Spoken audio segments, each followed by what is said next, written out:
incorrect, but yet again, we don't know this because the observation was not actually performed correctly. Now typically, where there's mouth alcohol, the machine will spike before dropping and leveling out. Yes, that is correct. This would cause an error message, Yes. and there was no error message. No, that you are correct that, like I've been saying, we do not know any of this due to the fact that Dr. Smith did not perform this correctly. And the breath to blood ratio, you would say is, you claim on individuals that the true ratio can vary from 900 to 1 all the way to 3400 to 1. Yes, that's correct. And you know this Roughly. because you tested individuals. Yes, I've tested plenty of individuals.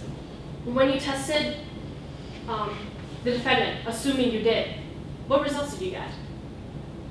Excuse me, assuming that I did not test That you did. that I did. The So reason- you did not test. No, I was asking you what question you're asking me. Yes, I did interview Mrs. Danny Dawson. But did you test Ms. Dawson? Yes, that is correct.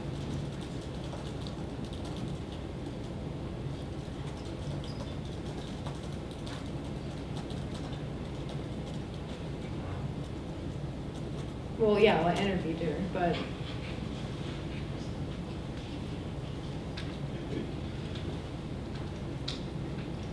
Okay, so no further questions. All right, can you redirect? Yes, sir.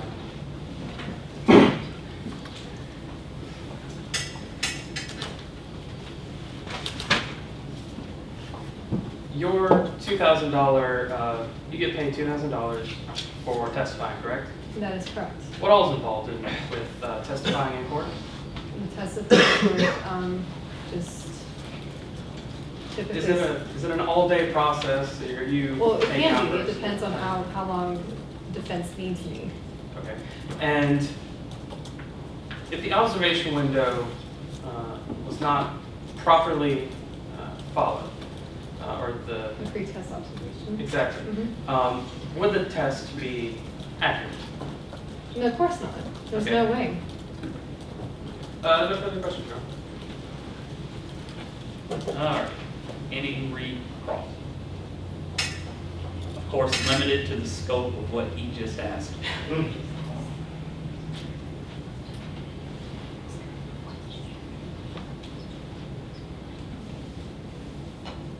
No, Your Honor. All right. So that's a good witness, but there's a lot of work that needs to be done on both sides. In the direct, right after you lay down her educational background, just out of left field, why is the model important? Yeah. Right. And then like 3 questions later, how might an operator cause a false positive? Somehow in the beginning, like usually with a why are you involved, how are you involved in this case? I'm here to analyze this, this, and this. Like I'm here to analyze the model used and, whether the test will, and then you can transition to the scenarios. Why is the model used in court? Why is it, but not just, random. All right. I like what you did with their theme, but use their theme to the word. He used assumptions for the theme. So, use that instead of assume. Always, if you're gonna do that, and it worked great, I loved it, but just, make sure that you do that. Now, there were a lot of questions, like right after you got her to say, my opinion was, Danny was about an 08. You kept asking questions, and she said, well, we don't know because the test wasn't run properly. Your questions weren't about the test that was run that night. Your questions were about her 08 opinion.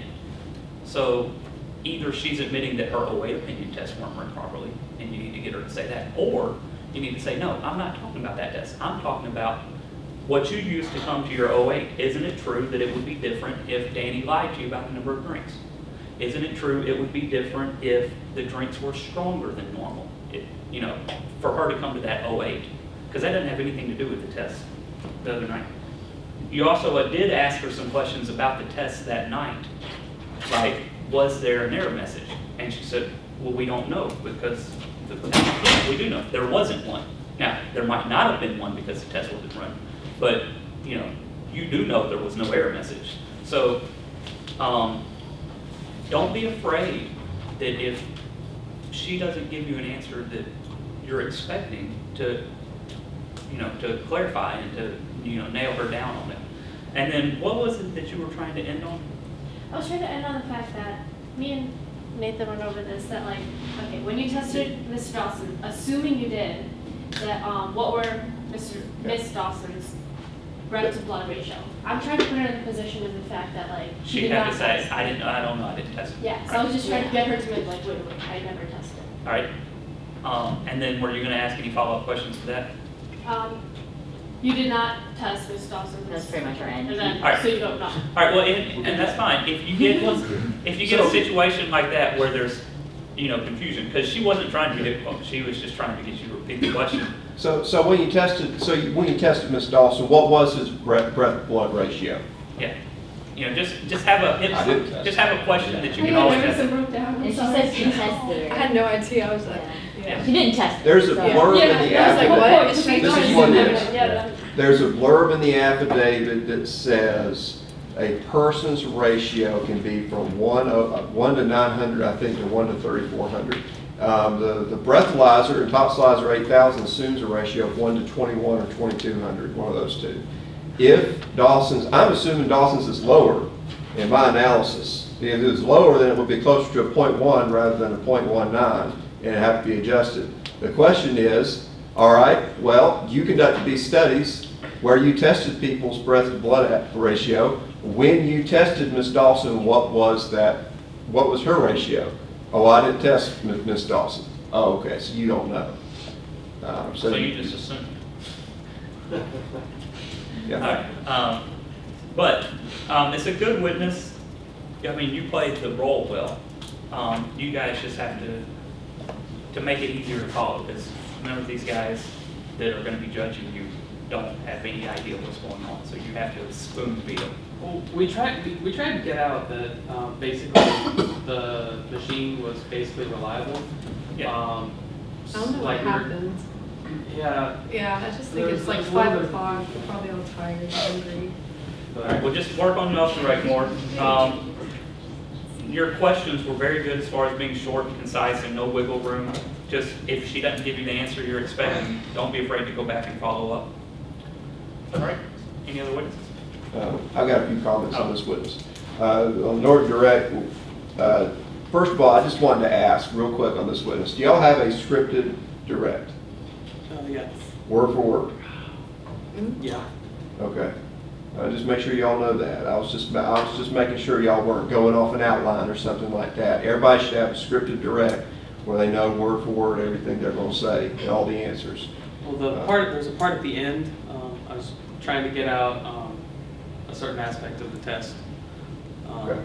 But so at the very end wasn't scripted. But In other words, unless there's an objection that's been sustained or something, y'all should all know what your questions and answers are. And there were a few points in that direct where it did look like y'all didn't know where y'all were going with it, and you really should know. It was a good witness. Just there was some points there where it looks like there was some disjointed questions and answers. On cross-examination, I think the main overarching point was you only went into whether or not there was mouth alcohol. I don't think you mentioned anything about temperature and didn't mention anything about the other thing, right? You didn't mention On my anything direct? right, on your Direct. direct, you No. didn't mention anything. Yeah. So I just limit my cross-examination to that. If they're not bringing that stuff up, I would. Because there's a temperature thing in there, and then there's something in there about, Some other Yeah, ratio. none of that matters. That's when you bring it up, it doesn't Yeah. matter. yeah, if she doesn't go into it, I mean, you can attack her if she goes into, well, the temperature could mess with the test. Well, you know, the temperature, he blew high enough where the temperature didn't matter. You know, you go into that, but if she didn't go into it, you don't go into it. And that's all I really have, just want to get those two things in there. One other thing.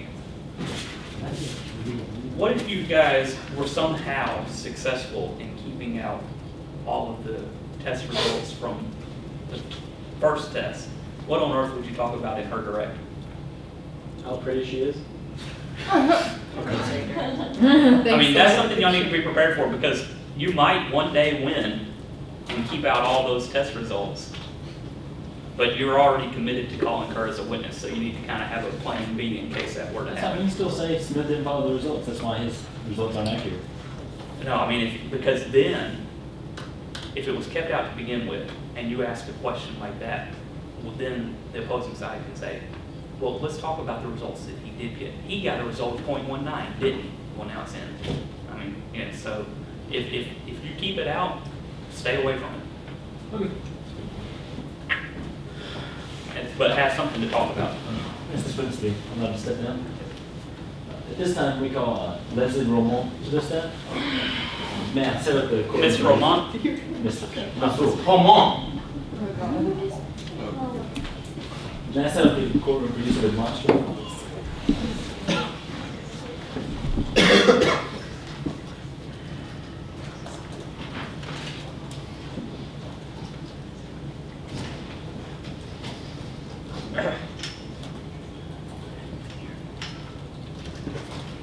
I'm just gonna pretend this is.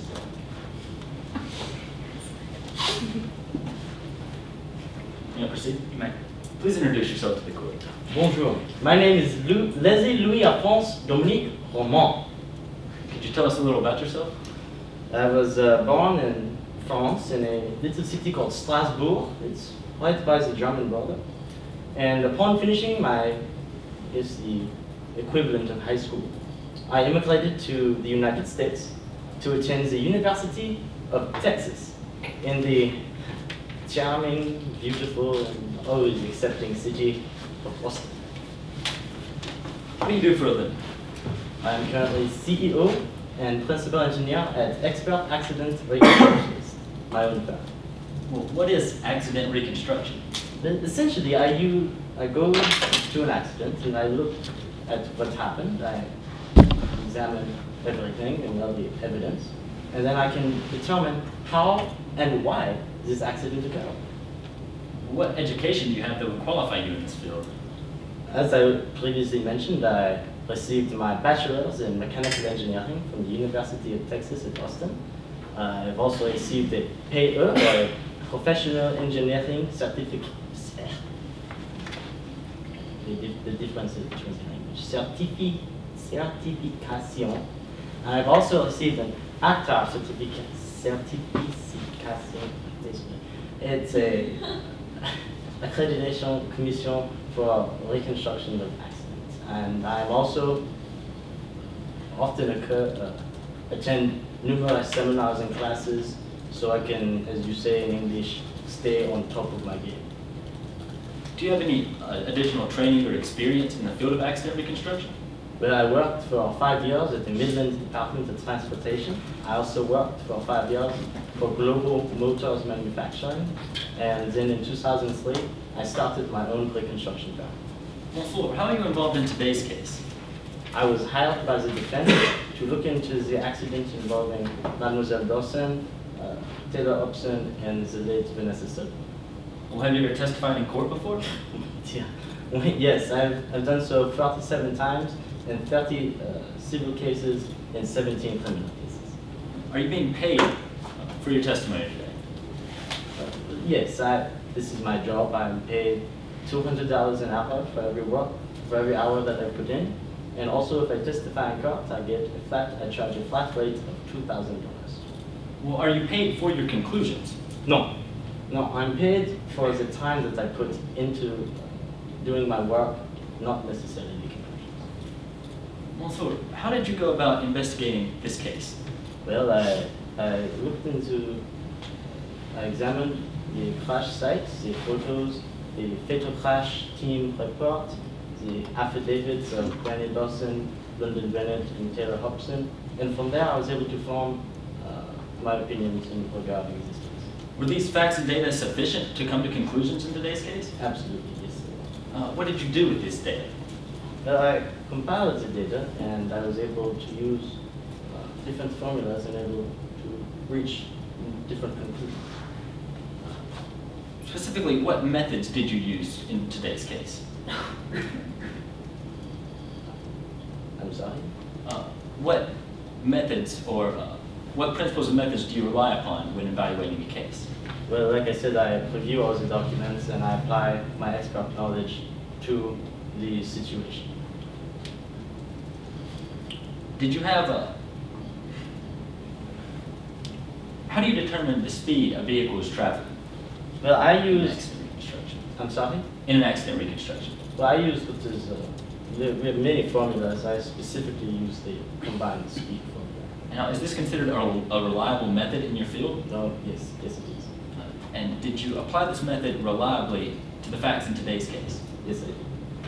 Now, did you come to certain conclusions about the car crash on September 24th? Yes, I did detail them in the report. Would you recognize a summary of those conclusions today in court? Yes. Permission to approach opposing counsel? Let the record reflect I'm showing the opposing counsel what's been previously marked as Defense Exhibit A.